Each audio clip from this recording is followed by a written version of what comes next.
There are some murderers in this world that are simply not satisfied with murder alone. They go to extreme lengths, torturing and mutilating their victims before killing them. What happens when a group of twisted individuals with inhumane tendencies get together and form a killing club?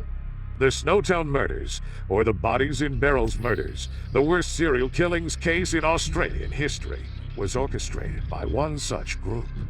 John Bunting, an extremely manipulative man, lived in one of the suburbs of Adelaide. He was a psychopath who put on an extremely good facade. No one knew what was actually going on in his sick mind beneath that compassionate exterior, except for his close friend and fellow psychopath, Robert Wagner. The duo committed 12 murders from 1992 to 1999 and felt no remorse. Bunting was sexually assaulted by a friend's older brother when he was 8 years old, and that incident left him scarred. He absolutely hated homosexuals and pedophiles, and he was unable to differentiate between the two. For him, every gay man was a pedophile, and vice versa. Ironically, one of his best friends, Wagner, was in a relationship with a gay man named Barry Lane. Bunting decided to commit his first murder by killing his new neighbor, Clinton Trezise, who'd recently moved into the same neighborhood. Bunting suspected Trezise of being homosexual, so he plotted to punish him with Lane and Wagner's help. The group invited Trezise over to Bunting's house, and while he was sitting on the couch, Bunting attacked him from behind. After he was dead, Wagner and Lane helped carry his body out of the house and buried him in a farm far away from Bunting's home. Trezise was declared missing until a few years later, and the police were unable to identify his remains when a couple of farmers discovered it. Shortly after their first murder, the group befriended Mark Haydon, who was fascinated by Bunting's obsession with cruelty and vengeance. Bunting was now officially the leader of his little killing club, which was slowly expanding. He made a chart named Wall of Spiders, which consisted of the name of his acquaintances whom he considered potential pedophiles for no apparent reasons. At the center of this chart was none other than Barry Lane, Wagner's former partner and accomplice. Bunting hated Lane and suspected that he would give them away soon. After severing ties with Wagner, Lane was now in relationship with a young man named Thomas Trevelyan. Wagner and Bunting convinced Trevelyan, who was mentally disturbed and unstable, to assist with Lane's murder, to which he quickly gave in. The three ambushed their victim, forced him to record an audio tape explaining his disappearance, and strangled him after extensive tortures. Bunting did not trust Trevelyan in the least.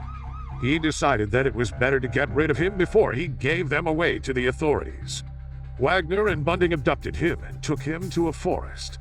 There, they hung him from a tree and staged a suicide scene. Since Trevelyan was a troubled teen, the police concluded that his death was a suicide and not a murder.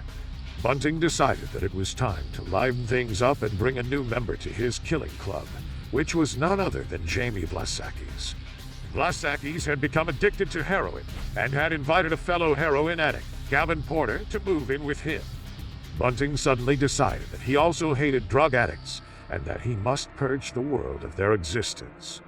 Porter was brutally murdered by Wagner and Bunting, and his bodies were chopped off and stuffed inside a barrel while Vlasakis was away.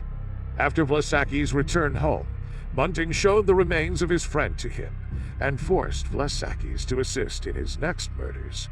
Vlasakis, who was scared for his life, immediately complied. Bunting and his group had murdered several people already, and the police couldn't do anything. This fact encouraged Bunting to up his game, engaging in more brutal and senseless murders. Around this time, Haydon, one of Bunting's close friends, had married a woman named Elizabeth Sinclair. For some reason, Bunting did not like Elizabeth, and bad things happened to people whom Bunting disliked. Little did he know that he was digging his own grave by murdering his last victims. Finally, after a series of investigations, the police managed to discover a link between the deaths and a Land Cruiser that belonged to Bunting. The Land Cruiser was used to load a few barrels into an abandoned bank vault in Snowtown. When the police paid a visit to this vault, they discovered barrels of body parts emitting a foul smell. They were able to arrest Bunting, Wagner, Haydon, and Vlasakis with concrete evidence and hold a trial. The trial for their murders, which lasted for 11 months, was the longest criminal trial in South Australia's history. Vlasakis, hoping to get immunity, explained every single detail to the police. Perhaps the most shocking of all was the calm and collected demeanor of Bunting and Wagner throughout the trial. At first, they denied all charges, but Wagner finally pleaded guilty to 3 of the murders. He believed that he took action against pedophiles and was proud of what he did. Finally, Bunting and Wagner were sentenced to life in prison, while Vlasakis and Haydon were sentenced to serve 26 and 25 years. The small rural town of Snowtown is also a victim of the group, as the name of this town will forever be associated with these brutal murders, despite the fact that none of them actually took place in Snowtown.